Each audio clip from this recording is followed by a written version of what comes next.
Billionaire twins rejected every meal cooked by all the maids until one poor maid with a painful past walked in. What happened next will shock you. If you are just tuning into this channel, please subscribe, give this video a thumbs up, and don't forget to share with your friends and family. Tell us where you are watching from. It was a chaotic Monday morning at the Nosu mansion. Daniel looked like a man running from a burning house, with a spatula in one hand and an egg-stained towel in the other. The kitchen was upside down. Smoke rose from the toaster as 2 slices of bread burned into charcoal. The kettle screamed like it had seen a ghost. Scrambled eggs bubbled on the gas, threatening to explode. Daniel's shirt was stained with orange juice, and one of his socks had somehow gotten stuck to the fridge. This wasn't a mansion this morning, it was a battlefield. And Daniel, the almighty CEO of Nosu Constructions, was clearly losing the war. "Guys, breakfast is almost ready," he shouted, poking his head out of the kitchen, looking like he hadn't slept in 2 weeks. No reply. Then, stomp, stomp, stomp.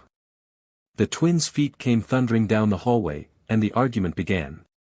"I say we wear pink today," said Ava, his 7-year-old daughter, standing tall in her pink skirt and matching sunglasses, like she was heading to a red carpet event. "No, I'm not a girl."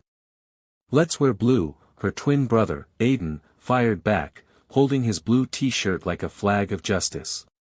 "But we wore blue yesterday," Ava snapped, hands on her waist, eyes blazing. "So, let's wear blue again today," Aiden shouted dramatically, throwing his arms in the air. Ava stepped forward like a tiny soldier. "I'm your older sister. You should learn to follow my wishes." Aiden scoffed, pointing at her forehead. "Older sister, huh? By just 5 minutes. I'm the second man in this house after Daddy, so you should learn to listen to me." From the kitchen, Daniel groaned loudly. "Guys, stop arguing already and go sit down for breakfast. And stop chewing the cables," he added quickly, remembering how Aiden once tried to taste a USB cord to see if it had flavor. The twins marched to the dining table, still muttering under their breath. Daniel dropped their plates in front of them like they were precious jewels: toast, eggs, juice, and love. He stood proudly, arms folded, waiting for compliments. They took one bite, and chaos resumed. "Daddy, your cooking is worse than a 5-year-old's, Ava declared, holding her fork like it had betrayed her. "Yes, Daddy, there's too much salt, and it's too spicy," Aiden added, sticking out his tongue in disgust. Daniel collapsed into the nearest chair like someone who had just fought a lion. "Really? Let me taste and see." He tasted the egg and made a face. "Oops. Sorry, guys. I was trying to hurry so you don't go late to school. But then again, we wouldn't be in this situation if you didn't drive all your nannies away." He pointed at them dramatically. Aiden adjusted his napkin and spoke like a judge in court. "Daddy, the nannies you hired do not understand that we are special. That was why we couldn't get along." Daniel raised one tired eyebrow. "What do you mean special? Who told you you were special?" "You, Daddy," the twins chorused with proud smiles. "You tell us we are special every second of every day. You even did this morning," Ava said, popping a small piece of toast into her mouth like a princess. Daniel sighed and dropped his fork. "I know you're special, guys, but you need to help your dad sometimes. Don't drive the next nanny away, please. I'll try to find a better nanny this time around." The twins nodded casually, as if they were doing him a favor. Then came the next war, dressing for school. Daniel ran upstairs and downstairs 5 times looking for socks. He combed Ava's hair while she complained it hurt. He tried to tie Aiden's shoelaces, only for Aiden to say, "Daddy, that's not how Miss Peace used to do it." Daniel almost screamed. Lunchboxes, school bags, water bottles, toothbrushes, emergency.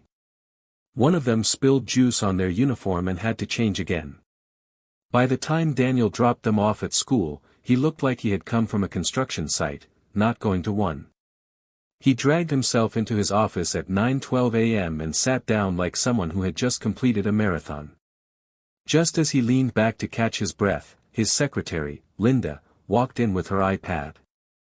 "Sir, your 12 p.m. meeting has been rescheduled till next week. The clients had to rush to Abuja for a family emergency," she said, her tone crisp and professional.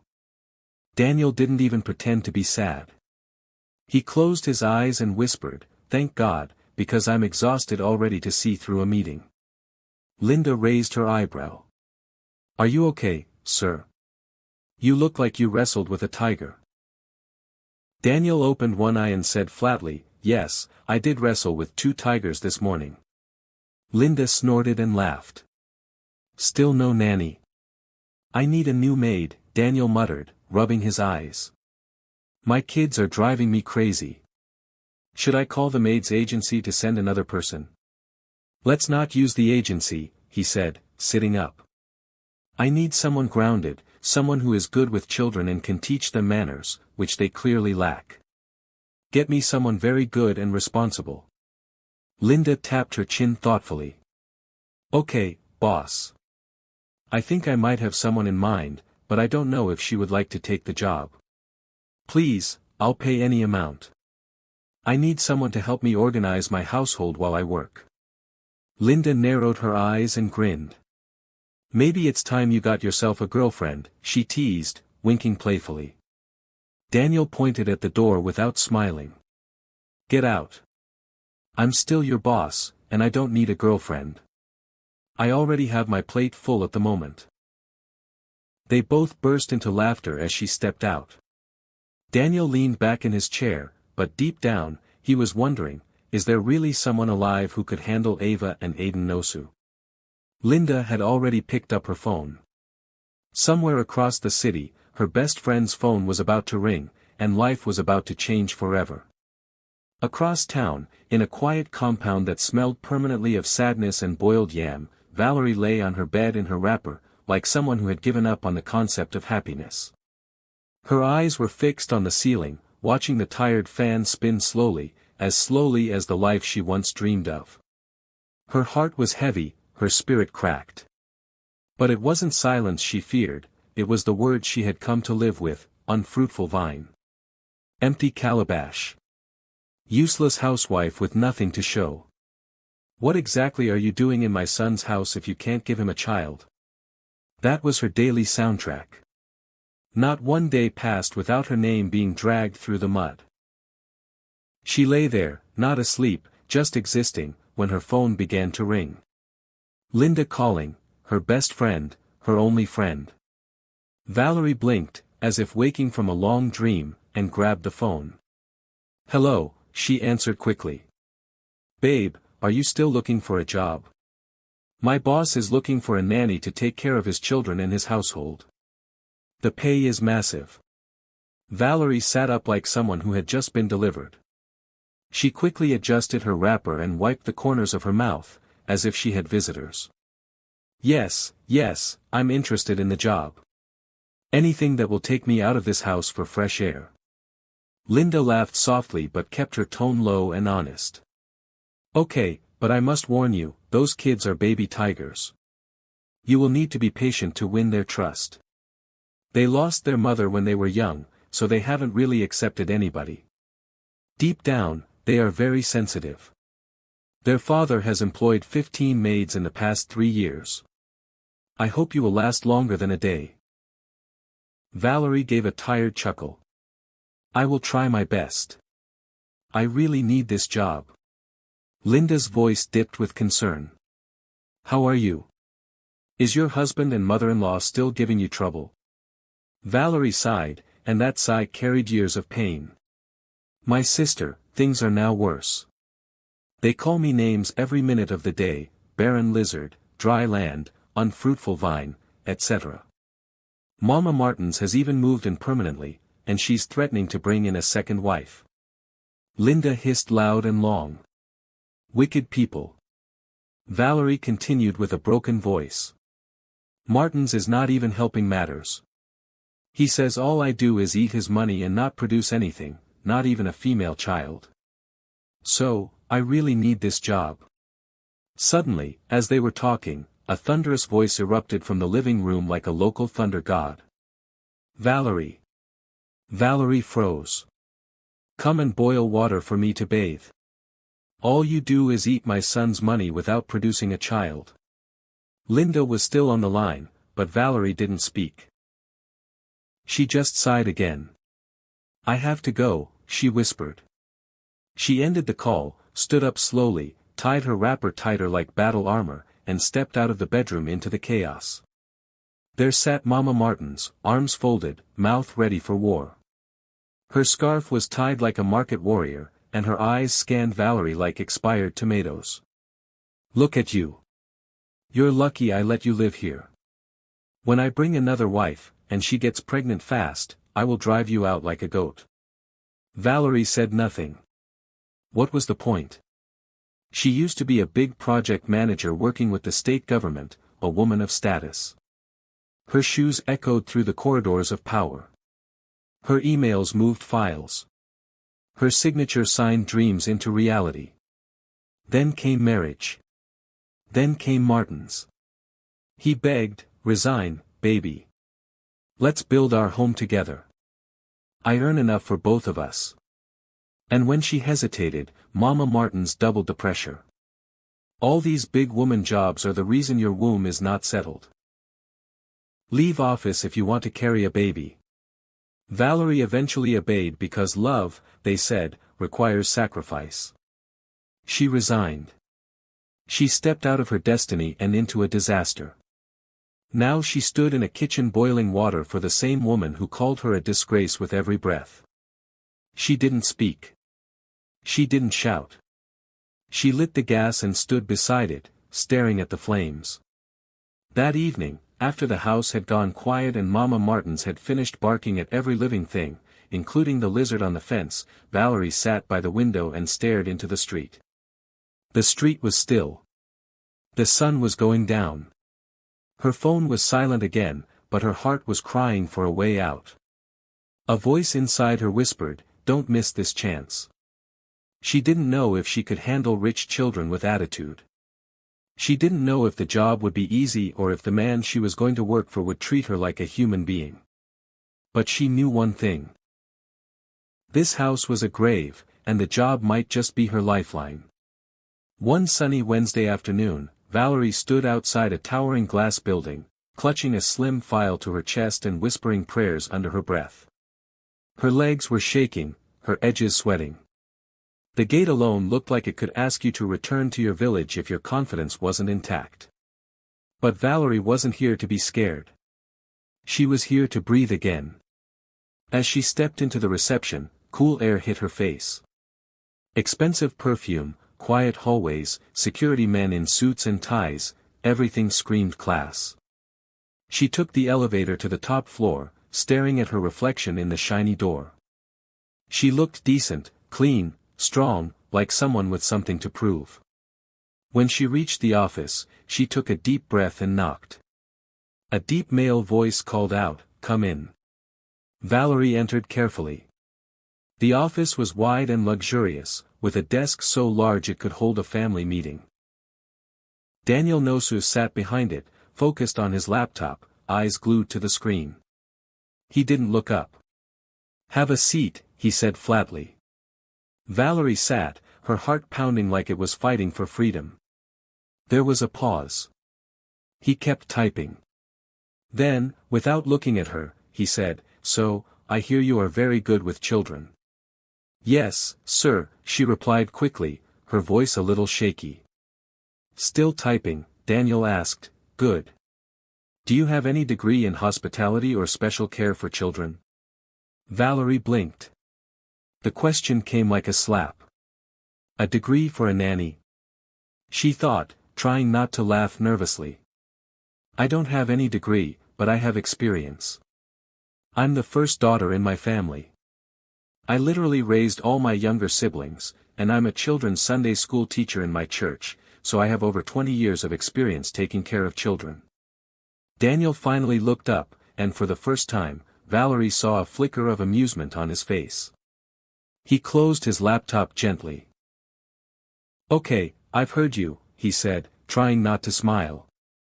"My secretary has said a lot about you, and I want to give you a chance. Your salary is $500,000. I'll send you a written contract with the terms of working in my house. I hope you last more than a month with my children." Valerie's mouth opened slightly. She stood up quickly, nearly knocking her chair over.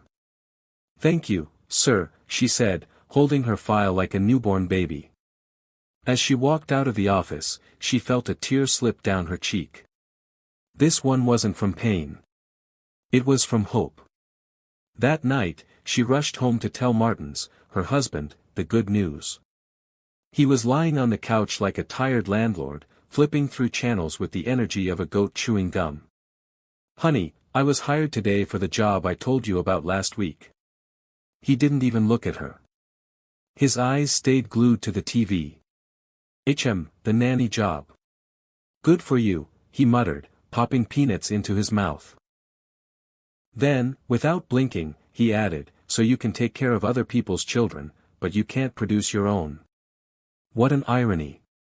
Valerie stood there, frozen.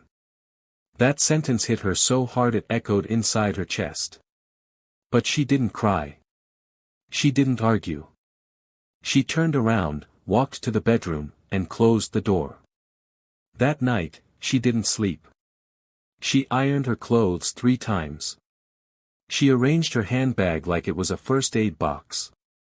She packed a small scarf in case the twins tried to strangle her. Because deep down, she knew this wasn't just a job. This was her last shot at sanity. The next week, she resumed work at the Nosu mansion. But she didn't walk in like a housemaid. She walked in like a general in disguise.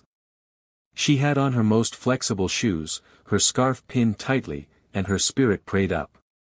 She stepped into the living room and saw them, the twins, Ava and Aiden, seated like royalty, their eyes glued to iPads, their small faces already showing signs of war. She smiled brightly. "Hi."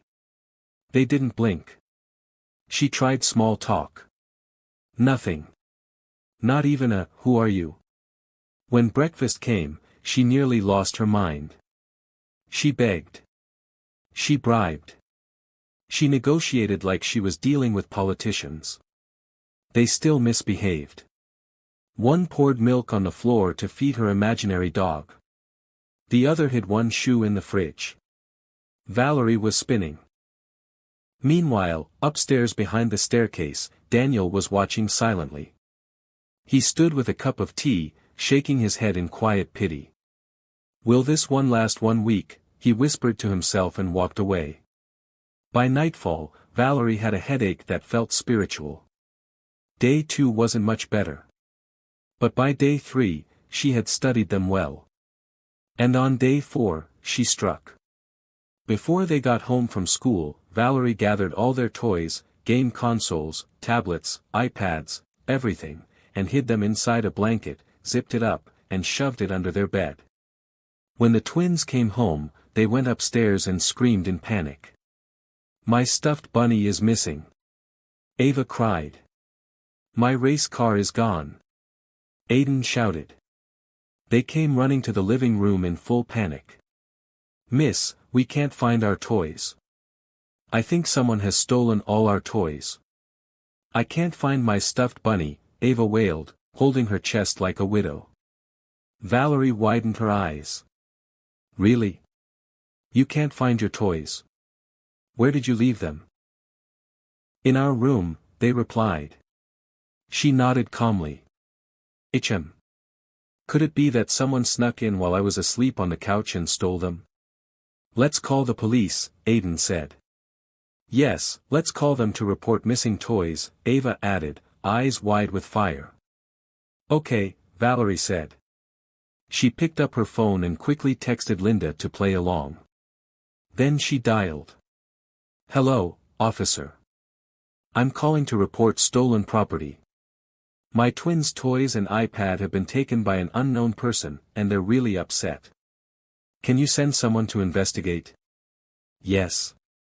Oh, next week. I understand, officer. Thank you. She ended the call. Guys, the officers said they'll send their men next week. They have too many emergencies at the station. Ava gasped. Next week? This is an emergency. I can't sleep without my bunny, she added dramatically. Valerie folded her arms. Okay, let's do this. Let's search the house. Maybe the thief hid them somewhere. The twins nodded and ran ahead. Wait, Valerie said, stopping them. I have something to say before I help you look for your toys. You've treated me very poorly since I resumed. I'm trying to help, but you're not letting me. Your dad is really worried about you. He loves you deeply. That's why he hired me. The twins looked at her, suddenly quiet. If I must help you find your toys, you must promise to cooperate from now on. No more misbehaving. No more littering the house. No more skipping meals. And no more cartoons at unauthorized hours. Do we have a deal? Aiden looked at Ava. Ava nodded. Okay, fine. We'll listen to you from now on, he said. Deal? Ava added with a sigh. Valerie smiled. Good. Let's go.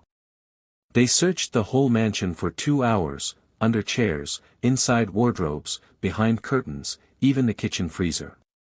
Finally, Valerie pointed under the bed. I found your toys. They rushed over. And there it was, the iPads, toys, everything. My bunny. Ava screamed. My iPad. Aiden shouted. I think it was here all along, Valerie said with a proud smile. Really? But we searched everywhere, they said, confused. Well, maybe you didn't look well enough, she replied. Ava folded her arms. I'm sure it was the thief's handiwork. Valerie laughed. Mission accomplished. From that day, everything changed. They listened, ate their meals, and told her secrets. You're the best cook in the whole world, they said one afternoon, licking fried rice off their spoons. One evening, as Valerie was braiding Ava's hair, the little girl tilted her head and asked, Are you married, miss? Yes, Valerie replied softly. Do you have a baby? No. Why? Because God is yet to bless me with one. Ava looked confused. Really? Is it God that gives babies? I thought they were made in the hospital. Valerie laughed a deep, tired, joyful laugh. What hospital? Where did you hear that? Our other nanny said babies are picked up from hospitals. Valerie looked at her and shook her head. If only it were that simple. A few months after Valerie started working at the Nosu mansion, peace began to return to her life, like slow rain after a long drought. The twins were no longer little hurricanes tearing through the house. They listened, cleaned up after themselves, and even argued over who loved her more. Daniel looked like a man who finally remembered what sleep felt like. And Valerie had found rhythm, purpose, and routine in a strange house that now felt more like home than the one she had sacrificed everything to build. But peace in one place didn't mean peace everywhere. At her real house, there was fire, wild, uncontrollable village fire. It started one Thursday evening. Valerie returned from work exhausted but satisfied. She had just taught Ava how to make puff puff with her own little hands, and Aiden had hugged her in front of Daniel without shame. Her heart was full until she stepped into her living room and found a woman in full red lace sitting on her couch. The woman didn't flinch, didn't even smile. She flipped through a magazine like she owned the house. Valerie stood in shock. Before she could speak, Mama Martins walked in from the hallway, wrapper rolled high, face ready for war, and said with excitement, Valerie, you're back. Come and greet your sister. Valerie blinked. My who? Your co-wife, Mama Martins declared. I told you before, I will not let my son's destiny die in your barren hands. This one is fresh. Her womb is vibrating with anointing. Just then, Martins walked in, holding a nylon bag of suya, chewing like nothing was wrong in the world. Valerie turned to him, expecting him to say it was a joke. He didn't even look at her. You heard Mama. Either bear it or leave. Valerie stood in silence. She didn't scream. She didn't faint. She just stood there, her world spinning quietly inside her chest. But she didn't leave that night. She stayed. She slept in the same house with her replacement. She walked past her in the kitchen. She answered the door while the woman giggled behind her. She washed clothes while Mama Martins praised the new bride for breathing with grace. She stayed for months, and every single day was like chewing sand with pepper soup. Until one afternoon, Valerie returned from the market with fresh vegetables in her bag. She reached the gate and found her bags outside, lined up like luggage on eviction day. She froze. She knocked once, twice. Finally, the door opened, and Mama Martins peeked out with a wicked grin. On, you're back. Good. My pastor came for deliverance last night, and he confirmed what I've always suspected. You are a witch. That's why this new girl is not conceiving yet. Valerie stood there. The sky was bright, but her world went dark. Mama Martins continued, pack your things and go before your spirit poisons her womb again. She shut the door. Valerie didn't speak. She didn't beg. She didn't ask where Martins was. She just stared at the locked door for 10 full minutes, then slowly bent down, picked up her bags, and walked away. No one stopped her. That was how a wife became a stranger, a woman who once filled the house with cooking, prayers, and love, reduced to just another bag at the gate. She called Linda, the only person she could still trust.